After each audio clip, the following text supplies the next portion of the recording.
So like that, because Krishna is so small, Yashoda also made separate sweet rice for Krishna. And then she brought that sweet rice. And because getting late, she's trying to feed Krishna the sweet rice. So Yashoda Maya feeding sweet rice to Krishna. And Radharani is looking like a little baby sitting in the next lap, right? So all of a sudden, Radharani extends little bit her hand and grabs the sweet rice from the bowl of Yashoda and then she eats it. So she wants the Mahaprasad of Lord Sri Krishna, which she could get it. So Krishna is more smarter. So as soon as she takes the sweet rice and put it, and she tried to extend again, she touched the Mahaprasad again. Krishna puts the bowl little further.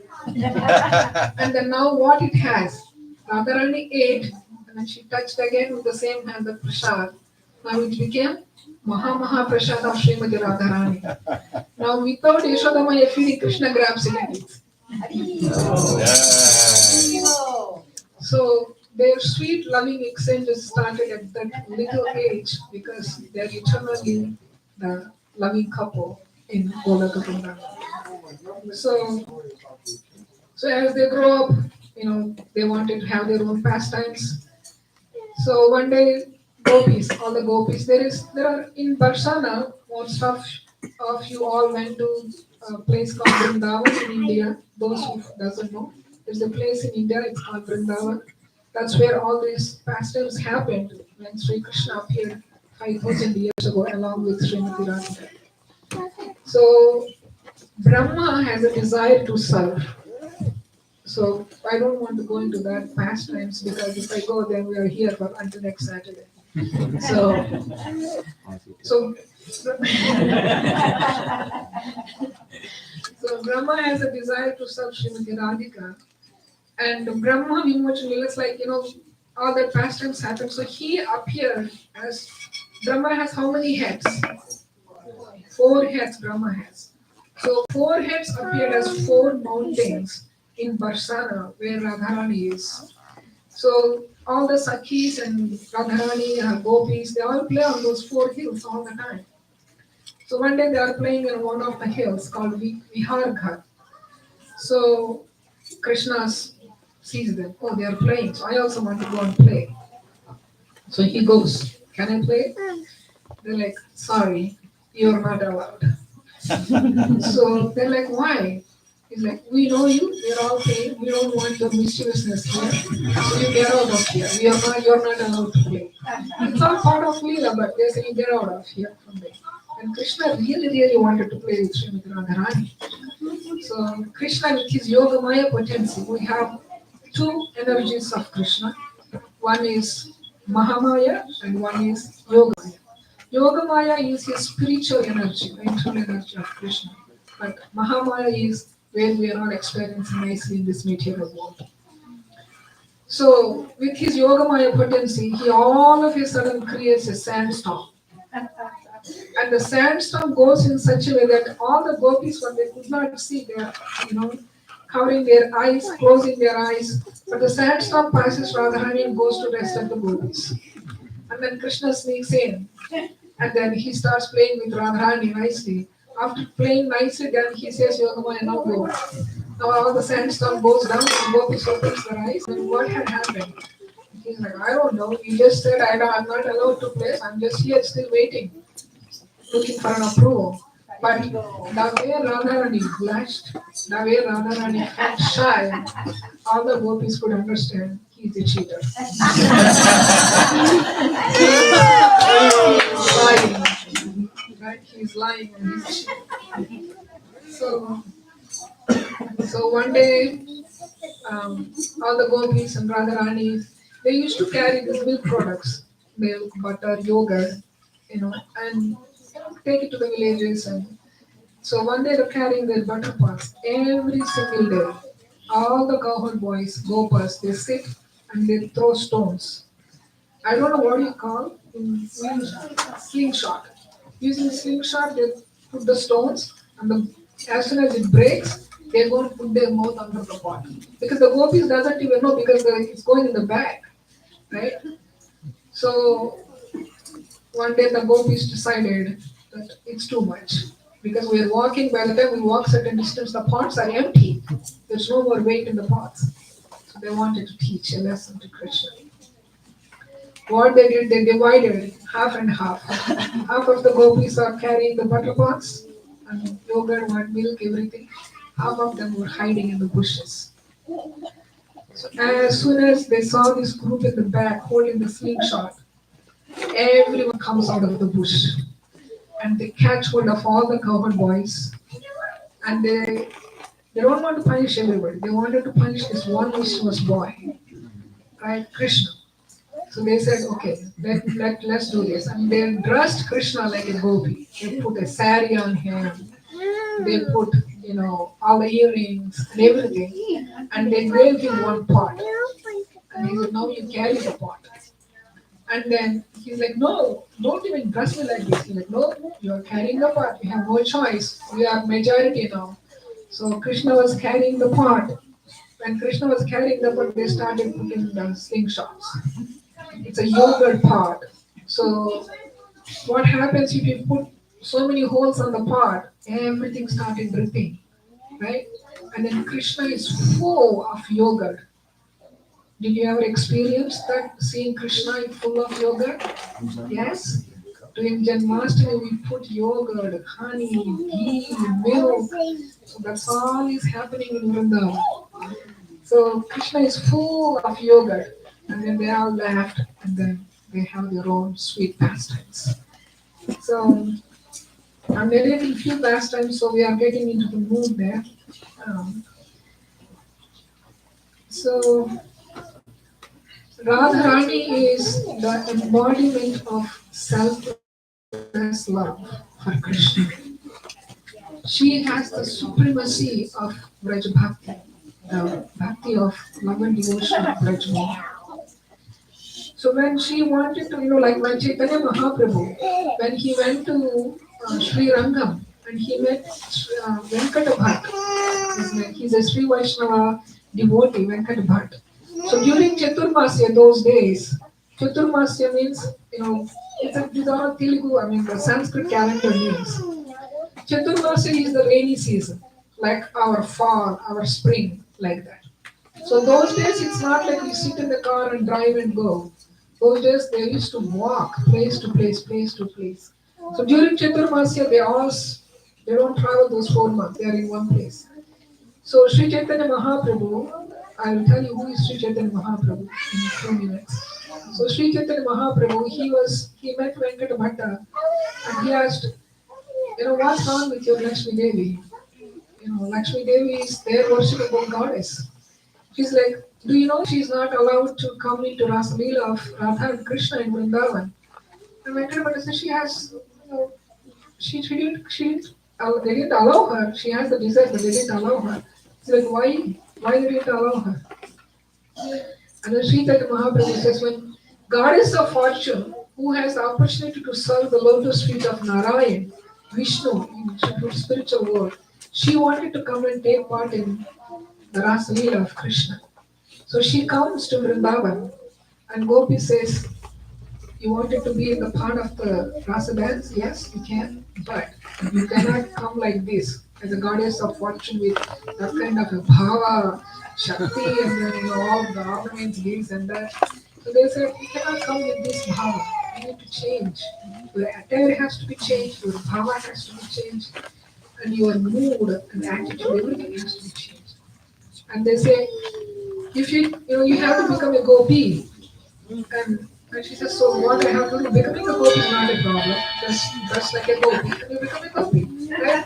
Becoming a devotee is not a problem. You put tilak, dhoti, and kurta, and you become a devotee. Say, I have tilak to become a devotee. Is that becoming a devotee? No.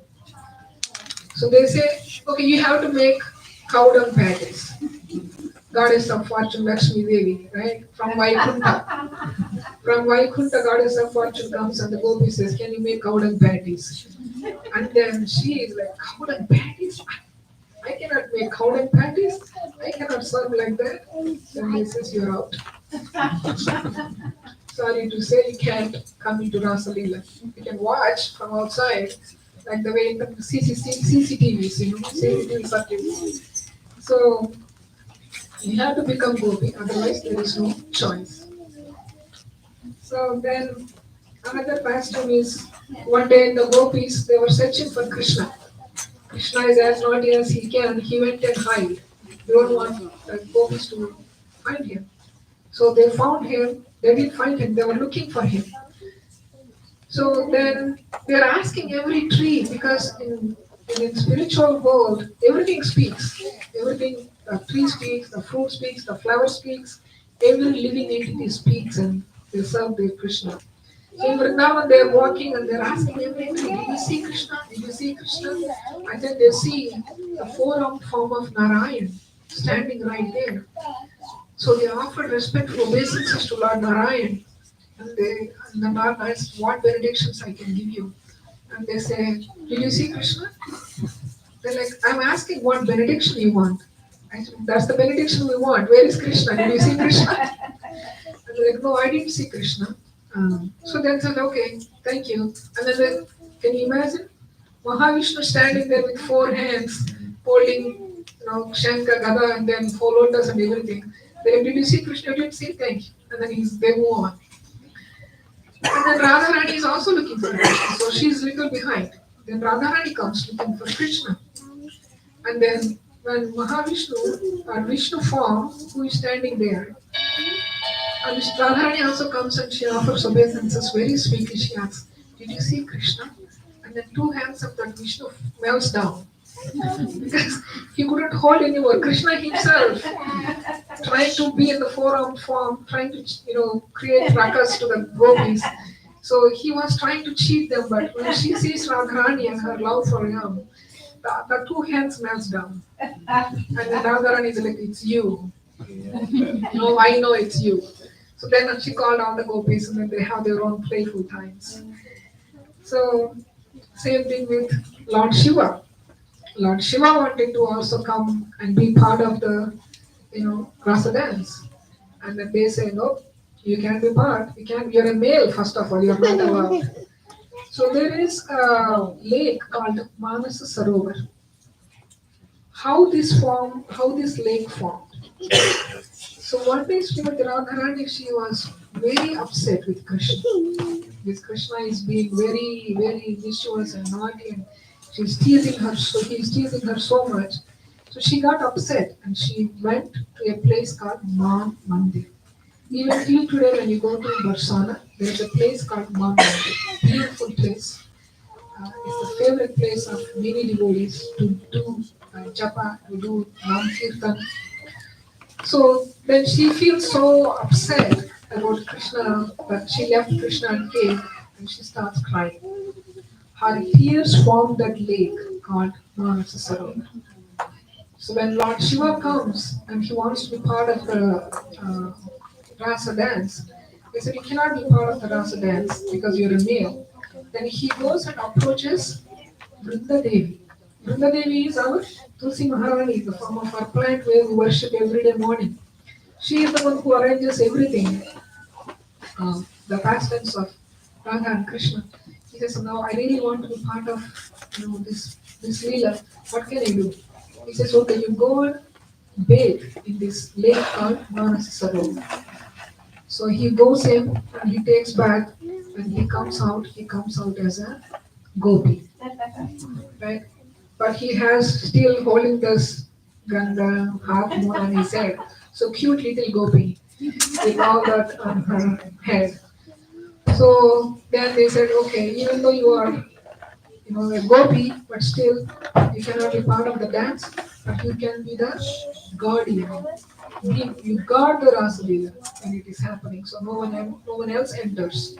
So today, even if you go to Vrindavan, King Vajrana, who is the grand son of Arjuna, and so then he established a deity called, what's the deity name? Can you guess? Of Shiva? Gopeshwara Mahadev. Because she tried to become a gopi, but she couldn't serve. So became Gopeshwara Mahadev.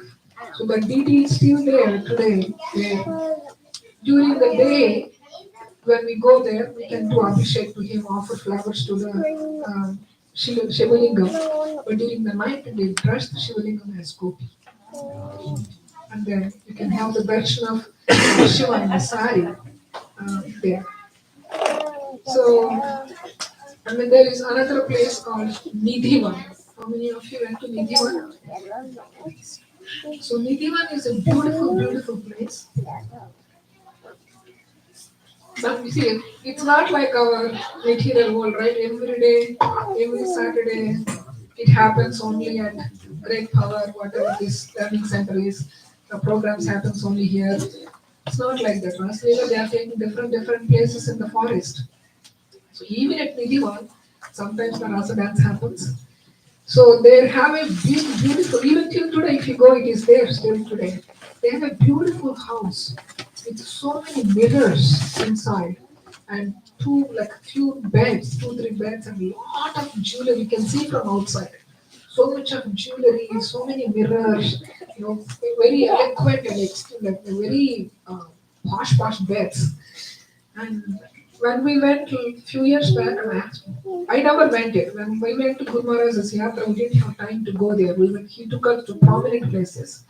So we didn't go there. So last time when I went with another devotee. So we went there. I was asking the local people, what is this place? They said, this is called Ranga Mahal. The house name is called Ranga Mahal. So I said, okay, but what is all these arrangements inside? They said during the night, when they are having their own pastimes, Radha and Krishna, Radharani comes in there to dress herself. That's why they have so many mirrors, so many jewelry, so many saris, and then when they are tired of the Leela, they want to take rest. So they have so nice queen bedsides, so many nice beds there. So so one day after the pastimes, she was taking rest, and all of a sudden she gets a dream. Then she wakes up from the dream. And then she wakes up Krishna and she says, I got a dream. And Krishna says, a dream? What dream? She says, I saw this one personality chanting your name and my name, chanting your name, he is falling on the ground, chanting my name is falling on the ground. He's golden complexion, but he's falling on the ground in ecstasy. I don't know who is he. Is he chanting your names and falling ecstasy, or he's chanting my name and falling ecstasy? Why he's falling into ecstasy? Why he's falling on the ground? Who is this personality? Then Krishna reveals that you remember? He didn't say remember. He says, I am like Vedaham Sarva. What is the slogan? Vedaham Sarva. Yeah. So there, Krishna knows everything. Krishna is the knower of everything. He's totally satisfied. He's completely happy. But still, one thing he could not understand, which is Radharani's love for him. He's like, what is it that is attracting Radharani? What is it that helping her to do that selfless love for me? What is it? What is it? What is it? He couldn't understand. So he told Radharani, I wanted to understand your love for me. So I'm going to go in that form as Lord Sri Chaitanya Mahaprabhu, who is the body of Krishna, but the power of Srimati Radharani. And Radharani looks at him and says, you're going to go like that? And he's like, yeah. And he says, I guarantee you, in 1 minute you're going to fall 100 times onto the ground with ecstasy for the love of Krishna. She says, I cannot see you, Shamsundar, falling on the ground and getting dusty. So let me cover you with my golden complexion. So Krishna, Shamsundar, covered with the golden complexion of Srimati Radharani and holding the power of Srimati Radharani, he appeared as Lord Sri Chaitanya Mahaprabhu 500 years ago only to teach us how to do unconditional devotional service. We may say just by doing austerities, or I eat only 1 meal a day, I drink a glass of milk, then I can achieve Krishna because I'm doing so much tapasya, so many austerities. It's not going to work out. Because we already, Lord Sri Chaitanya Mahaprabhu already narrated this through his Leela, in Chaitanya Leela, right? what happened in Shiva Sangam when they were doing dance in the night, all Chaitanya Mahaprabhu and associates.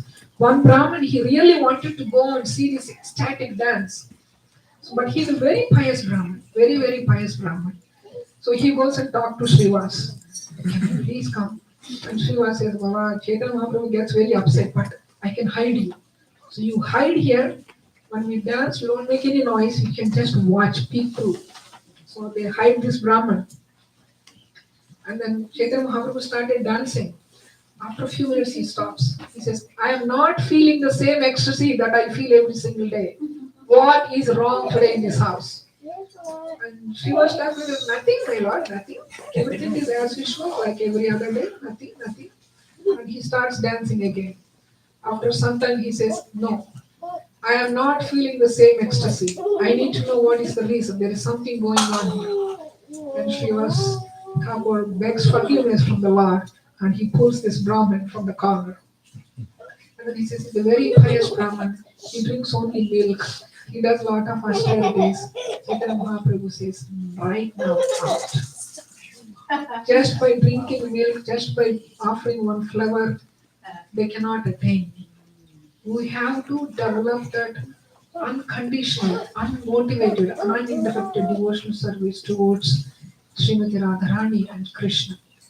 And Lord Chief Chaitanya Mahaprabhu came to this material world 500 years ago just to teach us how to develop this unconditional devotional service. He didn't tell us to sit under a tree and do meditation for 100 years. He didn't tell us stand on one leg and pray to Sri Krishna. He didn't tell us anything like that. What did he say? He said, just chant the holy names of Krishna. Hare Krishna, Hare Krishna, Krishna Krishna, Hare Hare, Hare Rama, Rama Rama, Hare Hare. Just by chanting the holy names of Krishna, we can attain the same unconditional, unmotivated, and uninterrupted devotional service to Krishna. But what is the mood that we have to chant the holy names? Trinadapi Sunijena, Arorapi Satishna, Amanina Manadena, Kirtamiya Sada. The meaning of this shloka is we have to be tolerant like a tree. We have to be humble like a blade of grass. We give respects to everyone and expects none in return. Right? So, how is that possible? It doesn't come in one day. Oh, today I come to temple and hold the beads and I chant. It come one day, 10 days, million times, million lifetimes. We don't know when Krishna allows us to experience that true love for Him. But we have to be sincere and we have to be serious. Srila Prabhupada, he sacrificed every single thing in his life to just give us that Hare Krishna Mahamantra. How many of you know Srila Prabhupada before coming into the movement? Raise your hands, please. Before coming into the movement, before you know about ISKCON, how many of us know Srila Prabhupada? None of us. How many of mothers and fathers sitting here spend your sleepless nights for your child? And they are small and they are like this. Doesn't matter. Raise your hands. I do. As mother and fathers. Why do we do that? Because he is our child. He is my baby. Or he is this, he is that, he is my son, he is my daughter. That means you know that personality and you are sacrificing that personality because you have that attachment to that child. Srila Prabhupada doesn't know any one of us. He don't know any one of us. But still he went through what he went through to give that unconditional love, to give that path of bhakti for all of us. How grateful we have to be for Srila Prabhupada. He didn't know us. Sacrificing something that we don't know, sacrificing something for someone that we don't know, how is it possible? It is possible because he is carrying that compassion of Srimati Radharani in his heart. How much he sacrificed. He comes to New York. What does he know in New York? Living in a beautiful, wonderful, peaceful place of Vrindavan, where these wonderful pastimes happened. He would have sat at the Samadhi Mandir of Sri Rupa Goswami and meditated. and perfected his life. But his heart is pinching. My Guru Maharaj told me to go and preach in English to the Western people. And I have to go. So many souls are waiting for this mercy. So many souls are dying for this mercy. They're in their, carrying on with this material energy. I need to go give it to them. He came and he struggled. He don't have money. He don't have anything to eat. And he was staying with some drunkards and they threw him away out of his room. Can you imagine Srila Prabhupada at the age of 65, 69, staying with somebody and they said, please get out. I don't want you to be in my room anymore. And he comes out on the streets, not knowing anybody, don't know where to go. He sacrificed all of that for me. Who am I to him at that moment? I don't even know. I was not there. Maybe I'm 1 year old, 2 years old. I don't know. But he was thinking about me that time. So and so soul is residing in India somewhere. One day she is going to come and grab this path of bhakti. And I need to make this sacrifice for her. It is not easy to make that sacrifice.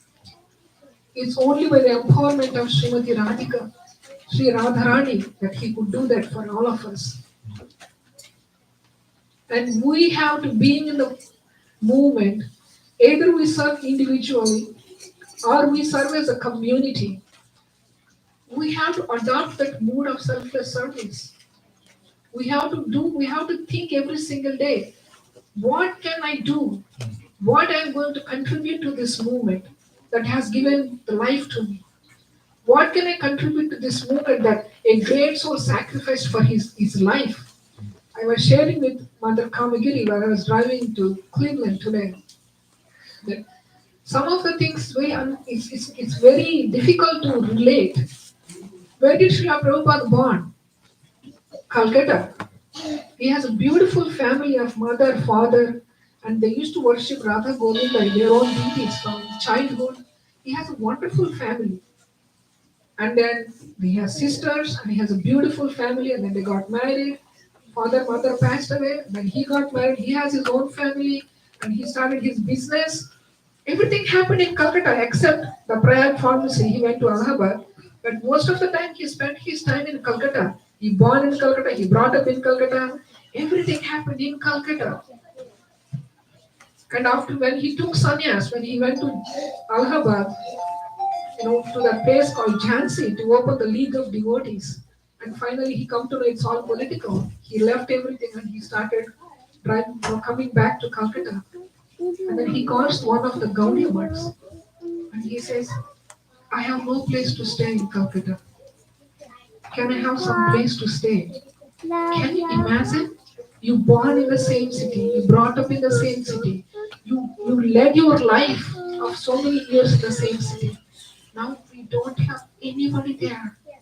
We don't have anything there. And they gave him a small place to stay. But still his heart is hankering. I need to take this instruction of my spiritual master.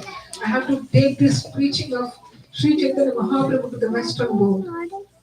And he was constantly meditating and trying for 45 years of meditation.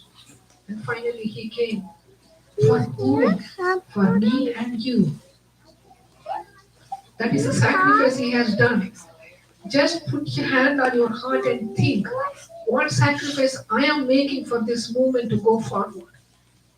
What am I contributing to this movement to go forward? Am I paying my responsibility? Am I being responsible? As a grandchild of Srila Prabhupada, what am I doing? Am I able to share Krishna consciousness with others? Am I giving Krishna consciousness to others? Sometimes we think we need 100 people to speak. We don't. We can just need one person we can interact. And that 1 minute of interaction can change anything and everything. I will tell you a couple of things with this. One person, it's actually happened, this story is actually shared by the devotee only. So he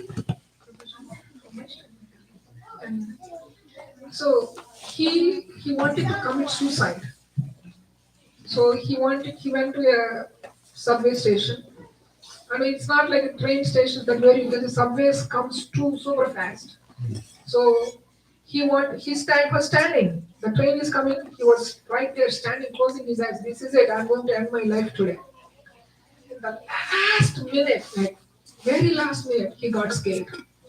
And then he tried to escape, and then he fell between the train and the on the platform. And then he hit his head onto the stones, but he didn't get hurt. So he was like, "What is this? How come I didn't get hurt?" And then he got up where his head fell, and a book called Sri Ishopanishad. Oh. Somebody distributed that book to one person, probably they threw them away, and this person's head fell on the book called Sri Ishopanishad. And when he picked up the book, this book protected my head. What is this book? He took that and he read that book the whole night. Entire night he finished the book. And you know, those days, I don't know how the copies are coming these days. Those days, each book has the information of different centers of ISKCON because it's all coming new, different centers of ISKCON around the world. So he found the center close by to his home and he went and joined on that date. How did Sri Upanishad came out? Because Prabhupada spent sleepless nights translating it. When everybody else is sleeping in the world, he is getting up at 12 o'clock, 1 o'clock in the night, and then he is translating those books for us. He is translating. Thank you, Prabhuji. This is the book that saved his head, and he read this book in one night, and he went and joined the movement. How many of you read Srila Prabhupada's books every day? You don't need to raise your hand. Just put your hand on your heart and be honest to yourself. If we are not doing it, we are not doing our first responsibility to Srila Prabhupada. He spent those sleepless nights in that age. If you see some of Srila Prabhupada's pictures, he has the magnifying glass because his eyes are so old. Even I cannot see. I also became old. I cannot see my writing without my glasses. So he used to put magnifying glass, and it's not like he's reading Sri Upanishad. Oh, I think this is that. Oh, I think this is my commentary. This is how it should be. But he's not writing the commentary like that. He's referring to millions of acharyas in the parampara, what they are saying about this verse. And the concentrated essence of all those commentaries is our Srimad Bhagavatam, is our nectar of devotion, is our Bhagavad Gita. So this book saved him. Want me to tell you one more narration like that from another devotee? It happened in Russia. This person, before he became a devotee, you can't believe what job he was doing.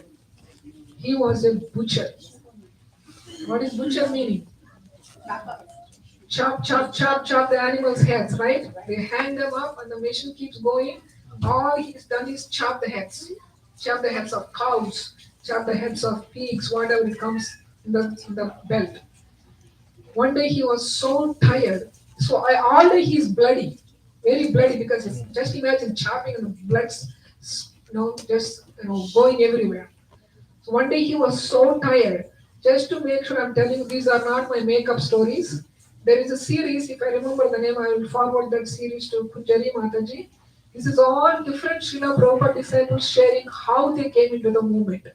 So this is all first class, shared by owned by those devotees. So he was so tired, and then he has all bloody hands, and he was like, "I just going to just lay down a little bit." And then he just came out of that place because he cannot lay down there.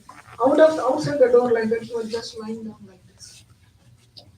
And then all of a sudden, a small sheet of paper came and fell on his face. And his hands are still bloody. He's like, "What is this?" And then he picked up that sheet, just one paper sheet. and he sees something in Sanskrit, something in English, and then he's curious, what is this? And he read, how Krishna works in our hearts, only Krishna knows. Just by reading that one page, which was a page from the chapter 3 of Bhagavad Gita, Karma Yoga, one sheet from there. He read that, he said, what is this? Where Krishna describes how karma works. He said, what is this paper? And then he ran where the paper came from the direction. He ran and he see one paper here, one paper there. He started picking up those papers. And then he asked one shop person, he's like, what are these papers? He's like, oh, those papers, don't you see those crazy people coming on the roads and dancing and like crazy and doing some things? They distribute some books. I think these pages are from those books. And he collected all those papers. And he went back. He got almost like few papers because people ripped off Bhagavad Gita and threw them. He went back. All the pages are from chapter 3. Can you imagine Krishna how he is working all the Karma Yoga? So he went back. He sat with his wife. They both together.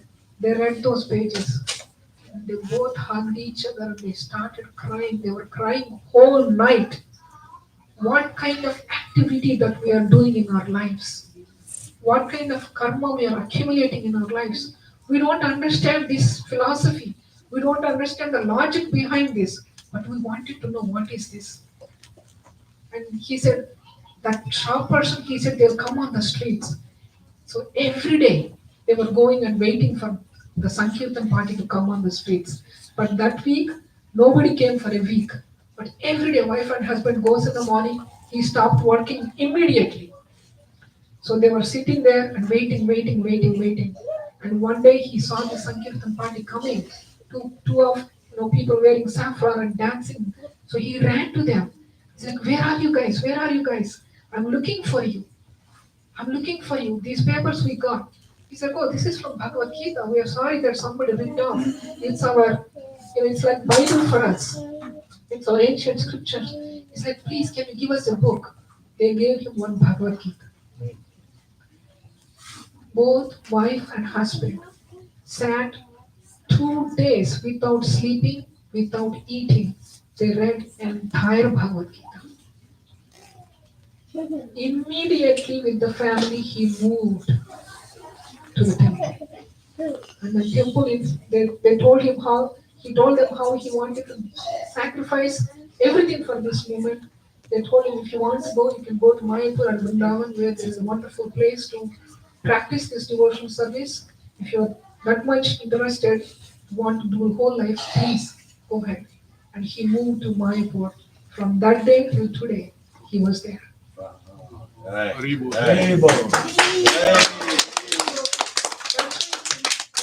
Prabhupada implemented in the movement, book distribution, Sankirtan, Prasadam distribution, every single thing, when you break down these details and see, every single thing has its own impact in the life of a person in the world. Not as a devotee, but any person. One day earlier Radhayatra was going on. And one devotee, he saw one person and he's like, I think it's him, but he's not sure. It's Gauranga Prabhu. Many of you know Chowdhury Gauranga Prabhu. So he saw one devotee and said, I think it's that boy. Because he used to preach in IIT in India. IIT is an institution which is like MIT here. But he's not sure, so he just started chanting and walking along with the chariot. And all of a sudden, this person whom Gauranga Prabhu is hesitated to say anything, he kept running. And he fell on his feet. Prabhu, Hare Krishna, do you remember me? And Gauranga Prabhu, I do, but I'm not sure if it is you or somebody else. No, Prabhu, it's me. And Gauranga Prabhu was saying that during IIT preaching in India in college, he was the toughest guy. You know those guys? Question after question. I don't know if they want to follow it or not, but they wanted to prove that they know it. They wanted to prove that they. Some people are really inquisitive, which we appreciate, but some people are just challenging. He's that kind of a challenging person. So he could never start chanting when Prabhu was preaching there and when he was in IIT. And Gauranga Prabhu asked, all of a sudden, what happened to you? Your dhoti, kurta, chanting, dancing before the chariot, what happened? He's like, Prabhu, as soon as I finished my college, I realized, you know, uh, that this path is nice, but it took me some time to come back. And then Gaurav Prabhu was saying, they used to distribute cookies for every college Christian. He's sincerely eating that cookie. Even though he's challenging so much, but sincerely he was taking that cookie prasad. So he just tapped on his shoulder and he said, it took 15 years for you to digest those cookies. Right? That is our movement. That is our movement. We have the opportunity in every corner to preach, in every corner to take Srila Prabhupada's mercy. And today we are here to celebrate the source of all that compassion, the mother of compassion, Srimati Radharani's appearance today. And the mood that we are describing, that is what she wants us to adopt. That's what she wants us to practice. That's what she wants us to implement in our lives. It's not listening to philosophy, it's very easy. Yeah, yeah, I want to think. Oh, yeah, yeah, yeah, they said that pastime. Yeah, very nice, wonderful. I really like that pastime. Yeah, yeah, yeah. But what are we learning from those pastimes? How I'm going to implement this particular pastime in my life? Not pastime means, oh, telling wives, can you dress like a gopi? I need to implement this pastime. No. Can you dress like a gopi? I want to implement this pastime. No. The essence of the scripture, the essence of the pastime. What is the lesson for me from this pastime? How I'm going to help this movement? How I'm going to not waste the sacrifices that my grandfather Srila Prabhupada has done. Life is very short, devotees. Don't waste time. Don't waste energy. Yesterday, my older son, I will get into this, he was sharing one incident that happened. It was shocked. Mother Kamgil was, she was like, oh, I can't believe this happened. You know these cool cyber trucks, Tesla cyber trucks, cool Lego cars, right? So it looks like so cool, so expensive, so nice. Tesla cars don't have engine, any of there's nothing. It runs on lithium batteries. So regular cars, he was explaining when we hit something, some accident happened, either a concrete divider or anything, the car has the power to absorb the shocking of the most of it, and then when it comes inside to the passenger seats, the airbags comes out and it just help us to do it. But because this car is made of such a material, the steel, um, so it doesn't absorb much shocks, right? And it's running on lithium battery. The lithium battery can generate the heat up to 5,000 degrees. The sun generates 10,000 degrees heat, it seems. But lithium battery generates 5,000 degrees of heat. So this one family of four, they were driving this cyber truck. And somehow he or she, whoever is driving, lost the control. They hit the, the divider, the concrete divider on the highway. When the heat, because the car doesn't have the facility to absorb the shocks, it directly came inside. And it doesn't have the engine. Immediately the lithium battery starts heating up. It heated up in seconds to 5,000 degrees. People who are sitting in those seats became ashes in 1 minute. The whole family became ashes because the lithium battery generated 5,000 degrees. The whole car melted. The whole cyber truck melted. Everything is melted. And when the cops got this, that they're missing or whatever it is, they're like, what? How? And they found few bones of the family in that place. Everything is melted. They became to ashes in seconds. You these Marvel movies, Spider-Man movies, and all this. When they say dush and then they become, all the pixels goes down, right? Do you see that? All the pixels goes and you see like the figure is falling. Like that, they became ashes. They're gone. We think nothing will happen to us, unfortunately. We watch people die. We watch people get into disease. We think nothing will happen. I still have time to practice devotional service. We don't. At this moment, We have to take devotional service seriously for the pleasure of Sri Radha and Krishna and for the pleasure of Srila Prabhupada. And on the auspicious day of this, take one thing that you wanted to implement in your life. Reading, chanting, distributing, going on Sankirtan, how I can contribute to Srila Prabhupada's movement. Take one thing at least to start implementing seriously. So we can please Srila Prabhupada and eventually we can please Sri Radha and Krishna. Thank you so much. Hare Krishna.